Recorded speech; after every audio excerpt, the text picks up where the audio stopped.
వివరాత్మకమైన భావము. అహంకార త్యాగంలో లోకంలో గొప్ప రాజులు తామే సర్వాధికారులమని అనుకుంటారు. కానీ భగవంతుని ముందు వారు కూడా అల్పులే. వారు తమ రాజ్యాలను, అధికార గర్వాన్ని వదిలి నీ శరణు కోరుతున్నారు. అలాగే మేము నీ భక్తులం అనే అహంకారం కూడా లేకుండా నీ దగ్గర వచ్చాము.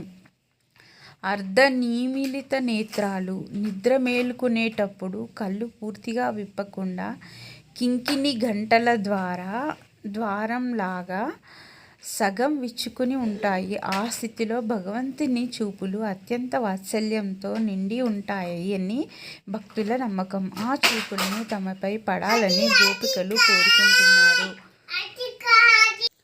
సూర్యచంద్రుల పోలిక. భగవంతుని ఒక కన్ను సూర్యుడిలాగా ప్రకాశవంతంగా జ్ఞానాన్ని ప్రసాదిస్తూ పాపల నుండి దహించేదిగా, మరొక కన్ను చంద్రుడిలాగా చల్లని భక్తుల తాపాన్ని గురించి శాంతిని ఇచ్చేదిగా ఉంటుంది. ఈ రెండు కళ్ళతో ఒకేసారి చూస్తే జ్ఞానము, భక్తి రెండు లభిస్తాయి అని అంతరార్థం. విశేషార్థం: ఈ పాశురంలో చూపుకు చాలా ప్రాముఖ్యత ఉంది. వైష్ణవ సాంప్రదాయంలో దీనిని కటాక్షం అంటారు.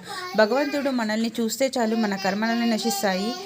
అభిమాన భంగం అంటే కేవలం గర్వం పోవడం మాత్రమే కాదు, నేను అనే భావాన్ని నశించి పరమాత్ముడే సర్వస్వమని తెలుసుకోవడం. ధన్యవాదములు అందరికీ.